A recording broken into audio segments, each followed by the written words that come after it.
প্রশ্ন, শরীকে কুরবানি দেওয়া উত্তম নাকি একাকী কুরবানি দেওয়া উত্তম? উত্তর, যদি একটি বকরি বা একটি ছাগলের মূল্য গরুর এক অংশের বরাবর অথবা এর চেয়ে বেশি হয়, তাহলে স্বতন্ত্রভাবেই কুরবানি দেওয়া উত্তম। এতে আরো কিছু বিষয় রয়েছে, সেটা হলো একত্রে আপনি কুরবানি দিবেন, আপনার অংশীদারের মধ্য থেকে একজনের যদি টাকাটা যদি সেটা হালাল উপার্জন না হয়, তাহলে সকলে কুরবানি নষ্ট হয়ে যাবে। সেক্ষেত্রে একাকী এবং স্বতন্ত্রভাবে কুরবানি দেওয়া এটা অতি উত্তম ফতোয়া স্বামীতে এসেছে। প্রশ্ন, ল্যাংড়া পশুর কুরবানি বিধান কি? উত্তর, ল্যাংড়া পশু দ্বারা কুরবানি করা জায়েজ নাই। যে পশু 3 পায়ের উপরে চলে এমন ল্যাংড়া পশুর দ্বারা কুরবানি করা জায়েজ নাই। তবে যে পশু 4 পায়ের উপরেই চলে, একটা পা হালকা ল্যাংড়া কিন্তু সেই পাও মাটিতে ফেলে এবং ভর দেয়, হালকা একটু ল্যাংড়া, তবে সেই পশু দ্বারা কুরবানি করা জায়েজ আছে। ফতোয়া স্বামীতে এসেছে। প্রশ্ন, হিজড়া পশু দ্বারা কুরবানি করার বিধান কি? উত্তর, হিজড়া পশু দ্বারা কুরবানি করা জায়েজ নাই। ফতোয়া স্বামীতে এসেছে। প্রশ্ন, রুগ্ন ও দুর্বল পশুর কুরবানি বিধান কি? উত্তর, রুগ্ন এবং দুর্বল, যে পশু এত দুর্বল যে সে জবাহের স্থান পর্যন্ত নিজের পায়ে হেঁটে যেতে পারছে না, এমন দুর্বল হয়, তাহলে সে পশু দ্বারা কুরবানি করা জায়েজ নেই। ফতোয়া আলমগীর এসেছে। শিং ভেঙে গেছে অথবা শিংবিহীন পশুর কুরবানি করার বিধান কি? উত্তর, যে পশুর শিং একেবারে গোড়া থেকেই ভেঙে গিয়েছে, যার কারণে মস্তিষ্ক ক্ষতিগ্রস্ত হচ্ছে, তাহলে ওই পশু দ্বারা কুরবানি করা জায়েজ নাই। পক্ষান্তরে যে পশুর অর্ধেক বা অর্ধেকের চেয়ে সামান্য কম, অর্ধেকের চেয়ে কম শিং ভেঙে গেছে অথবা ফেটে গিয়েছে, ওই পশু দ্বারা কুরবানি করা জায়েজ আছে। ফতোয়া স্বামীতে এসেছে। অথবা যে পশুর শিং একেবারেই গজায় নাই, সেই পশু দ্বারা কুরবানি করা জায়েজ আছে, এটা ফতোয়া স্বামীতে এসেছে। দাঁত নেই এমন পশুর কুরবানি বিধান কি? উত্তর, যে পশুর এত বয়স হয়ে গিয়েছে দাঁত সবগুলা পড়ে গিয়েছে, দাঁত একেবারেই নেই, ওই পশু দ্বারা কুরবানি করা বৈধ হবে না। ফতোয়া স্বামীতে এসেছে।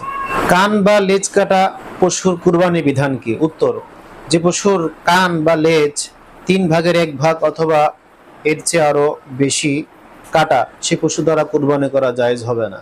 পক্ষান্তরে যে পশুর কান জন্মগতভাবেই খাটো, এমন পশু দ্বারা কুরবানি করা জায়েজ আছে, এটা ফতোয়া কাজীখানে এসেছে। অন্ধ পশুর কুরবানি বিধান কি? যে পশুর 2টা চোখই অন্ধ হয়ে গিয়েছে, অথবা একটা চোখ একেবারে অন্ধ হয়ে গিয়েছে, অথবা একটা চোখের 3 ভাগের 1 ভাগ অথবা এর চেয়ে বেশি অন্ধ হয়ে গিয়েছে, এমন পশু দ্বারা কুরবানি করা জায়েজ নেই, এটা ফতোয়া আলমগীরিতে এসেছে। জবাইয়ের সময় পশু দোষযুক্ত হলে তার বিধান কি? আপনি ভালো পশু ক্রয় করে নিয়ে এসেছেন, কিন্তু জবাইয়ের সময় দেখা যাচ্ছে কসাইরা তার পা বাঁধতে গিয়ে পশুটা পড়ে গিয়েছে, অথবা আঘাত পেয়ে একটু হালকা খোঁড়া হয়ে গিয়েছে, অথবা একটু দোষ প্রকাশ পেয়েছে, তাহলে সেক্ষেত্রে এই পশু দ্বারা কুরবানি করা জায়েজ আছে, কোনো সমস্যা নাই। বাহরুর রায়েকের এসেছে। পশু ক্রয় করার পর দোষ দেখা দিলে তার বিধান কি? আপনি ভালো পশু কিনে নিয়ে আসছেন, নিয়ে আসার পরে এমন দোষ ওই পশুর মধ্যে পাওয়া গিয়েছে যে দোষের কারণে কুরবানি জায়েজ হয় না, তাহলে কুরবানি বৈধ হবে না। ধনীদের জন্য আরেকটা পশু ক্রয় করতে হবে, আর গরিবদের জন্য আরেকটা পশু ক্রয় করা দরকার নয়, ওই পশু দ্বারা সে কুরবানি দিতে পারবে। তো এর স্বামীতে এসেছে।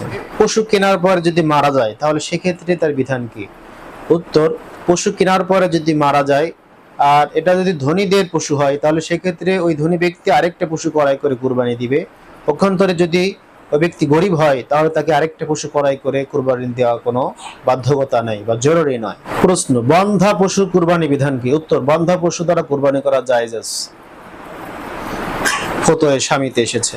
প্রশ্ন, কুরবানির পশু চুরি হয়ে গেলে বা মারা গেলে তার বিধান কি? উত্তর, কুরবানির পশু চুরি হয়ে গেলে যদি সেই পশুটা যদি ধনী ব্যক্তির হয়ে থাকে, ওয়াজিবকৃত কুরবানি পশু হয়ে থাকে, তাহলে ওই ধনী ব্যক্তির উপর আরেকটা পশু কিনে কুরবানি করা জরুরি।